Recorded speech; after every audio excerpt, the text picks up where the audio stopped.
Hello friends, welcome back to my channel. আজ আমি আবারও একটা নতুন রেসিপি নিয়ে আপনাদের সামনে হাজির হয়ে গেছি। শীতকালে সবজিগুলোর মধ্যে আমাদের সবারই প্রিয় ফুলকপি, আর সেই ফুলকপি দিয়েই আজকে আমি ফুলকপির স্টাফড পরোটা বানিয়ে দেখাবো। তাহলে চলুন দেরি না করে রেসিপিটা দেখে নিই। ফুলকপির পরোটা করার জন্য সবার প্রথমে আমাকে একটা ডো তৈরি করে নিতে হবে। তার জন্য আমি এখানে একটা মিক্সিং বোলের মধ্যে 3 বাটি আটা নেব আর 3 বাটি ময়দা নেব। এখানে আমি আটা ময়দা মিশিয়ে করছি। আপনারা চাইলে শুধু আটাতেও করতে পারেন বা শুধু ময়দাতেও এটা করা যায়। আমি এখানে মিশিয়ে নিয়ে করছি। এবার আমি এতে পরিমাণ মতো নুন অ্যাড করব আর সামান্য একটু সাদা তেল অ্যাড করব। এটাকে আমি খুব ভালো করে ময়াম দিয়ে নেব। হাত দিয়ে ঘষে ঘষে তেল, ময়দা, আটা সবকিছু সুন্দরভাবে আমি মিশিয়ে নেব। আমি এখানে ময়দাটাকে ভালো করে ময়াম দিয়ে নিয়েছি। এবার আমি অল্প অল্প জল অ্যাড করে আমি একটা সফট ডো তৈরি করে নেব।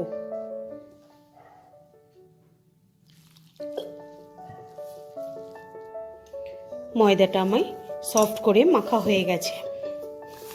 এটা রুটির জন্য যেরকম ভাবে আমরা মাখি তার থেকে একটু নরম করে মাখতে হবে। এইবার এতে আমি সামান্য একটু হাতে তেল নিয়ে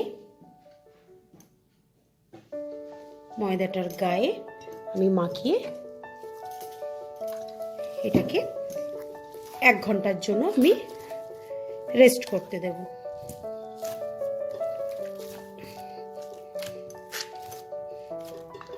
এটাকে আমি 1 ঘন্টা ঢেকে রেখে দেব। আমি এখানে একটা ফুলকপি, একটা বড় সাইজের ফুলকপিকে এরকম ছোট ছোট কেটে নিয়ে ভালো করে ধুয়ে জলটাকে ছড়িয়ে রেখেছি। এবার আমি একটা বোল নেব আর এরকম একটা গ্রেটার নেব। এই গ্রেটারে আমার দুটো সাইজের গ্রেট করার আছে।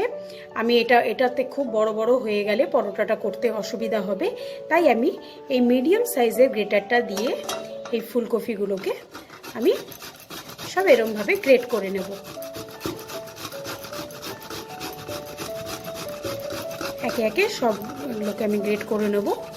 আর শুধু ফুলগুলোকে গ্রেট করব, এই ডাটাগুলোকে করার দরকার নেই, এগুলোকে আমরা ফেলে দেব।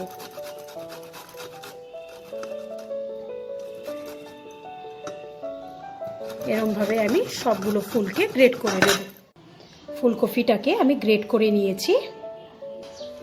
আমি এখানে একটা প্যান গরম করে নিয়েছি। এতে আমি 2 টিস্পুনের মতো সাদা তেল গরম করব। তেলটা গরম হয়ে গেছে।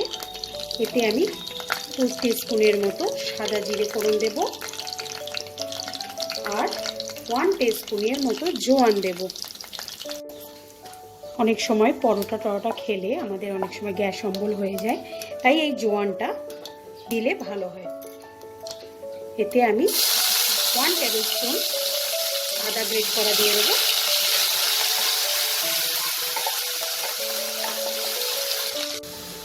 আমি এতে গ্রেট করে রাখা ফুলকপিটাও অ্যাড করে দিয়েছি।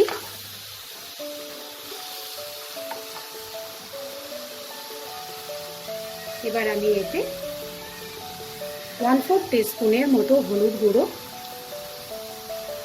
1 টিস্পুনের মতো কাশ্মীরি রেড চিলি পাউডার দেব, 1/2 টিস্পুন জিরে গুঁড়ো, 1/2 টিস্পুন ধনে গুঁড়ো আর পরিমাণ মতো নুন দেব। দিয়ে আমি এটাকে খুব ভালো করে মিক্স করব।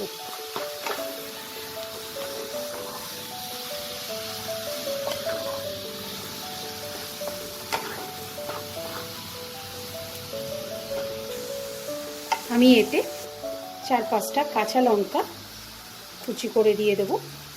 ঝালটা আপনারা আপনাদের পরিমাণ মতো দেবেন।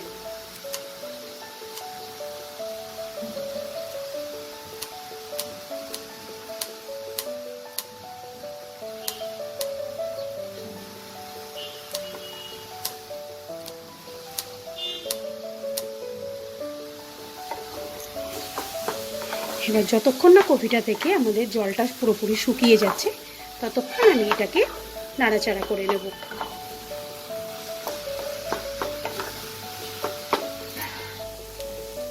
এটাকে আমি 5 মিনিট নাড়াচাড়া করে নিয়েছি। এবার এতে আমি 1 টেবিল স্পুনের মতো আমচুর পাউডার দেব, কিছুটা ধনে পাতা দেব, আর 1 টিস্পুন আমি গরম মশলার গুঁড়ো দেব। দিয়ে এটাকে ভালো করে মিক্স করে আমি একটা প্লেটে নাবিয়ে ঠান্ডা করে নেব।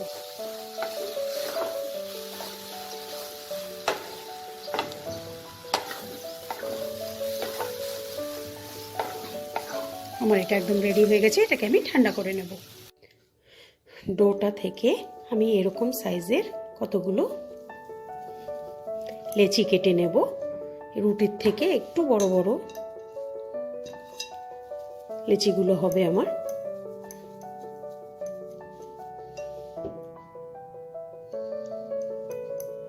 ডোগুলোকে আমি একটু শুকনো আটা বা ময়দার মধ্যে রোল করে নেব। রোল করে আমি এইভাবে বলস তৈরি করে নেব। মাঝখানটা খুব বেশি পাতলা করব না, এরমভাবে বলস করে নিয়ে আমি ভেতরে স্টাফিংটা দেব।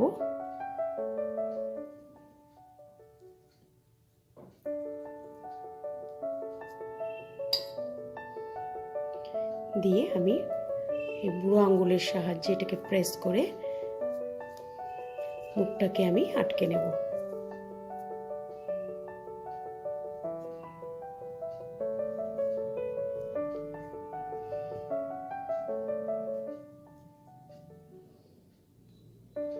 মুখটাকে ভালো করে সিল করে নেব যাতে বেলার সময় আমার বেরিয়ে না আসে।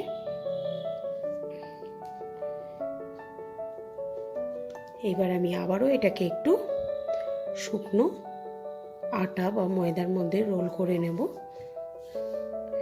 নিয়ে হাত দিয়ে প্রেস করে করে আমাকে স্টাফিংগুলোকে চারিদিকে ছড়িয়ে দিতে হবে।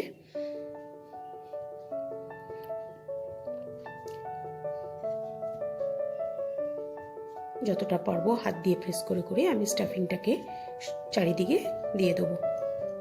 এবার আবার এটা থেকে কিছুটা আটা স্প্রেড করে আমি খুব আলতো হাতে এটাকে বেলে নেব।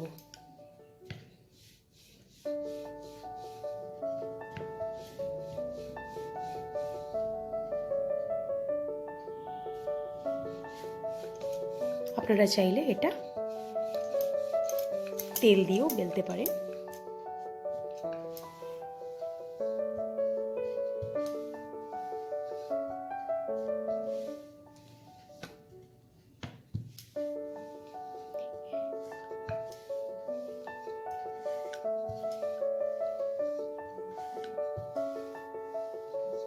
এইভাবে আমি আরো পরোটাগুলোকে বেলে নেব।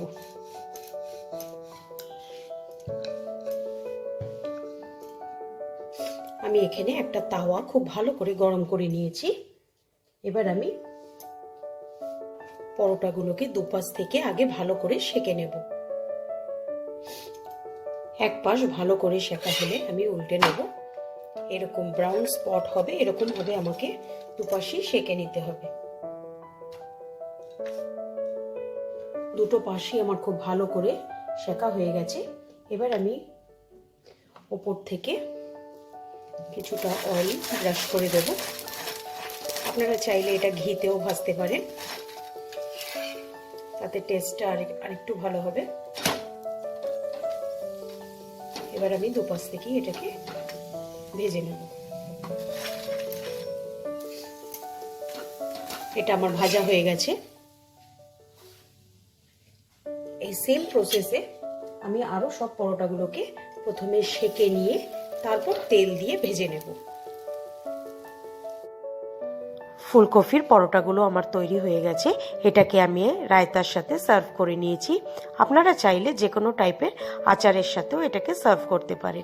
রেসিপিটা ভালো লাগলে লাইক শেয়ার করার অনুরোধ রইল। আর যারা এখনও আমার চ্যানেলটাকে সাবস্ক্রাইব করেননি তাদেরকেও অনেক অনেক অনুরোধ, আপনারা আমার চ্যানেলটাকে সাবস্ক্রাইব করে আমার পাশে থাকবেন। আজকের মতো বিদায় জানাচ্ছি। আবার আসবো নতুন কোনো এক রেসিপি নিয়ে। বাই।